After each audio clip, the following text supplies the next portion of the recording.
ये आपका 8th question. यहाँ आपको एक रिलेशन दे रखा है, ऐसे order pair A B such that उनका जो डिफरेंस है उसका मॉडुलस वो क्या होना चाहिए, इवन। और आपको जो ए सेट दे रखा है वो कैसा दे रखा है, फाइनाइट सेट। तो इसको आप सबसे पहले किस में चेंज करें, रोस्टर फॉर्म में। तो कौन से पेयर ले हुए हैं, कौन से यहाँ से एलिमेंट ले हूँ ताकि आपस में वो उनका डिफरेंस क्या है, इवन आए। इवन कौन से नंबर होते हैं आपको पता ही है, ऐसे नंबर जो 2 से डिविजिबल हो, जैसे 0, 2, 4, 6, 8 इस टाइप के नंबर। तो यहाँ सबसे पहले अगर मैं ए को 1 कंसीडर करता हूं, चलो मैं आपको एक बार लिख के दिखाता हूं ताकि आपको अच्छे से समझ में आए। अगर मैं ए को 1 कंसीडर करता हूं तो बी को क्या कंसीडर करूं, मतलब ए को अगर मैं 1 मानूं तो बी को क्या मानूं कि उनका डिफरेंस इवन आए। एक तो ए को आपने 1 माना तो बी को भी आप 1 मानो। 1 माइनस 1 क्या हो गया, 0, और 0 क्या होता है, इवन है। और 1 के साथ अगर मैं 2 लेंगे तो 1 माइनस 2 वो तो माइनस का 1 आ जाएगा, फिर मॉडुलस करेंगे प्लस का 1, वो तो ओड है। तो 1 के साथ एक बार 3 लेता हूं, 1 में से 3 गया -2, और -2 का मॉडुलस 2, ये भी क्या है, इवन है, ये भी ठीक है। तो मतलब 1 के साथ 3 ले सकते हैं, और 1 के साथ और क्या ले सकते हैं, 5, क्योंकि जब 1 में से 5 जाएगा तो कितना आ गया, -4, और -4 का मॉडुलस प्लस का 4, ये भी क्या है, इवन। ठीक है, 1 के साथ किसी और को ले सकते हैं, नहीं ले सकते हैं। 2 के साथ अगर मैं 1 को लेंगे तो 2 में से 1 गया 1 नहीं, 2 में से 2 खुद 2 में से 2 गया 0, इवन है। और 2 के साथ किसको ले सकते हैं, 4 को, 2 माइनस 4 -2, और -2 का मॉडुलस 2, 2 के साथ ये ले सकते हैं 4। 2 के साथ 5 नहीं ले सकते क्योंकि डिफरेंस क्या आएगा, ऑड नंबर। फिर 3 है, 3 के साथ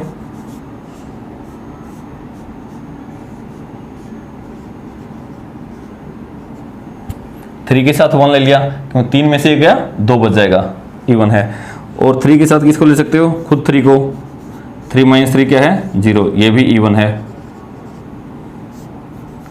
3 के साथ 5 को ले सकते हो, 3 माइनस 5 -2 का मॉडुलस 2, ये भी इवन है।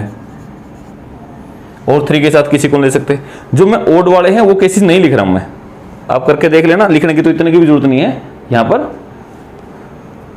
3 के साथ, फिर 4 के साथ 4 के साथ अगर 1 लिया, 4 माइनस 1 नहीं, 4 के साथ 2 ले सकते हैं, 4 माइनस 2 कितना गया, 2, ये भी आपका क्या है, इवन। 4 के साथ खुद 4 को ले सकते हैं, 4 माइनस 4 0, ये भी इवन है। ये सिर्फ मैं आपको समझाने के लिए, ताकि आपको एकदम अच्छे से समझ में आ जाए। 4 के साथ किसी और को नहीं ले सकते, 5 के साथ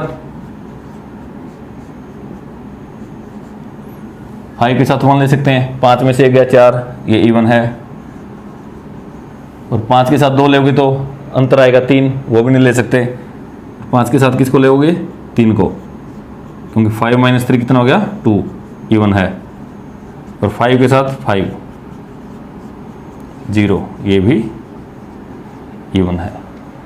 आपने सारे के सारे केस कौन से लिए हैं, जैसे पहले 1 सोचा तो 1 के साथ किसका अंतर करें, किसको घटाएं कि आपका क्या आए, इवन नंबर आए। 1 के साथ खुद 1 को, 1 के साथ 3 को, 1 के साथ 5 को, तो 1 1 1 3 1 5। और अगर मैं इनको पेयर के रूप में लिखूंगा तो क्या आएंगे, यही जो आपके इवन आए हैं। एक तो 1 के साथ तो कौन लिया था, 1, और 1 के साथ कौन लिया था, 3, 1 के साथ 5, ये लिए थे। 2 के साथ कौन से लिए थे, खुद 2 के साथ 4, कोई और तो नहीं लिया, नहीं। 3 के साथ 1, 3 के साथ 3, 3 के साथ 5, 4 के साथ एक बार 2, एक बार खुद 4, 5 के साथ 5 1 5 3 5 5। आपको यही पेयर बने हैं। आप यहां से देख लें कौन से किसके साथ आया था। आपको इसको मैंने कन्वर्ट करके दिखा दिया रोस्टर फॉर्म में, ताकि आपको थोड़ा आसानी से दिख जाए। बिना रोस्टर फॉर्म भी हो सकता था ये। अब ये आ गया। अब यहां से आप मुझे बताएं साफ साफ, क्या ये रिफ्लेक्सिव है? रिफ्लेक्सिव के लिए क्या चेक करते थे? रिफ्लेक्सिव के लिए चेक करते थे कि जो आपको सेट दे रखा है उसके खुद के साथ पेयर होना चाहिए, सभी का। जैसे यहाँ पे 1 है तो 1 का 1 के साथ ये रहा। नेक्स्ट एलिमेंट 2 है तो 2 का 2 के साथ ये भी प्रेजेंट है। 3 का 3 के साथ सभी देखने हैं, ये रहा। 4 का 4 के साथ ये रहा। 5 का 5 के साथ, हाँ सभी प्रेजेंट है। जब सभी प्रेजेंट है तो क्या लिखोगे? हियर, यहाँ A, belongs to R for all A belongs to A। सभी में यही लिख रहे हैं हम जब ये होता है। तो मैं प्रत्येक एलिमेंट का नाम लिखने की वजह मैं जनरली उसको क्या लिख दे रहा हूँ? A नाम दे रहा हूँ। A बिलोंग्स टू, या आप X दे लो, कुछ भी दे लो। A बिलोंग्स टू R सभी के लिए। अगर सभी के लिए है तो क्या हो गया ये? तो R इज रिफ्लेक्सिव रिलेशन। इसको मैंने इतना बड़ा आपको समझाने के लिए बनाया है। रिफ्लेक्सिव हो गया ये। सेकंड क्या था? सिमेट्रिक। चेक करते हैं कैसे आएगा सिमेट्रिक। सिमेट्रिक में मैंने बताया है वहां देखने की जरूरत नहीं, सिर्फ रिलेशन के अंदर देखें और सभी का रिवर्स पेयर उसी के अंदर है या नहीं। देखो सबसे पहले 1 1 का, 1 1 का तो खुद है। फिर 1 3 का आगे मिल गया 3 1। 1 5 का 5 1 है। 3 1 का 1 3 है। 3 3 का खुद है। 3 5 का 5 3 है।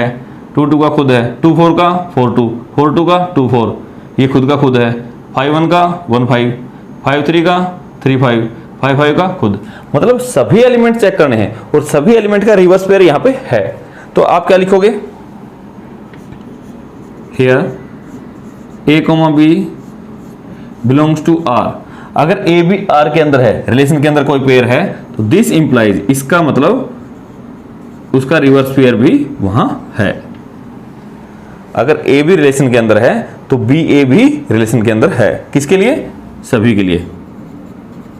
For all A, B belongs to A। तो A के प्रत्येक एलिमेंट के लिए।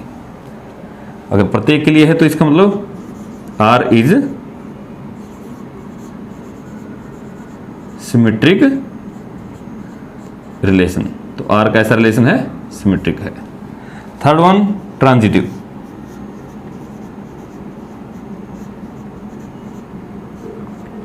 इसको आपको थोड़ा ध्यान से करना है ट्रांजिटिव को।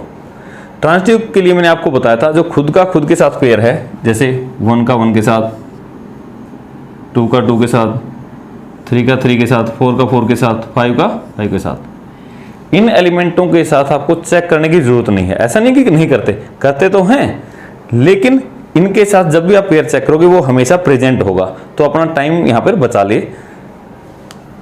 इसके अलावा और एलिमेंटों को सभी को चेक करना है, यहां टाइम लगेगा। 1 3 का किसके साथ पेयर लूं? 1 3 का उसके साथ पेयर लेंगे जिसके आगे एलिमेंट क्या हो? 3 हो। 1 3 के साथ लिया 3 1। 1 3 3 1। तो इसके लिए कौन होना चाहिए था? 1 1 है यहां पे।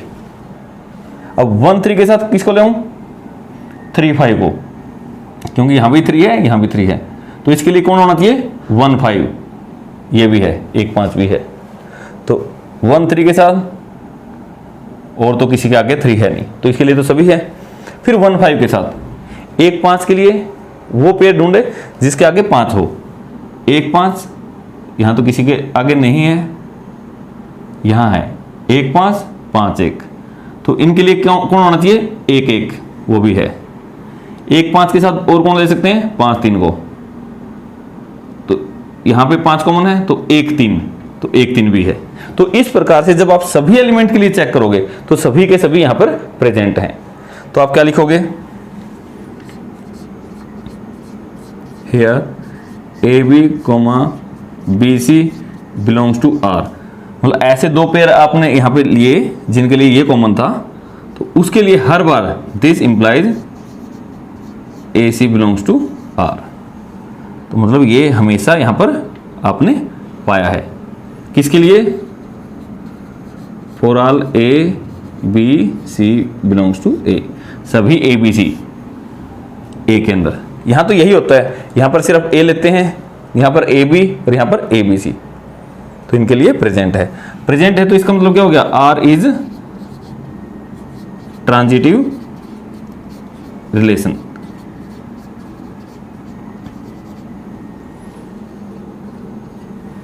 अब देखो आर रिफ्लेक्सिव भी है, सिमेट्रिक भी है, ट्रांजिटिव भी है, तो इसका मतलब आर क्या हो गया? R is an equivalence relation. तो आर कैसा है? इक्विवेलेंस रिलेशन है। और हाँ, इस क्वेश्चन में इसने साथ के साथ ये पूछा था बाद में, आप शो कीजिए कि 135 सिर्फ 3 एलिमेंटों को इसने बोल रखा है। 135 और एक बार दे रखा है 2 और 4। ये कहता है 135 तो सिर्फ खुद से रिलेटेड है, आपस में रिलेटेड है, 2 4 खुद से रिलेटेड है, और कोई भी एलिमेंट 135 में से और 2 4 में से आपस में रिलेटेड नहीं है। अब देखो, जैसे 1 को देखना है किसके साथ रिलेटेड है, तो 1 का पेयर देखो किसके साथ बना हुआ है। 1 का 1 के साथ है, 1 का 3 के साथ है, और 1 का 5 के साथ है। ठीक है, 1 किसके साथ है? 1 3 5 के साथ। ऐसे ही 3 को देखो, 3 1 3 3 3 5, सिर्फ 3 1 3 3 3 5। और फिर 5 को देखो, 5 1 5 3 5 5। इसका मतलब 1 3 5 ये सिर्फ आपस में जुड़े हुए हैं। और 2 4 को देखोगे, यहाँ 2 2 2 4 4 2 4 4, 2 और 4 आपस में जुड़े हुए हैं। क्या कभी कोई भी एलिमेंट 135 का और 2 4 का आपस में जुड़ा हुआ है? नहीं। 135 आपस में जुड़े हुए हैं और 2 4 आपस में जुड़े हुए हैं। तो यहां पर आप लास्ट में क्या लिखोगे? क्लियरली, बस आप सीधा लिख दें, clearly all the element of 135 are related to each other and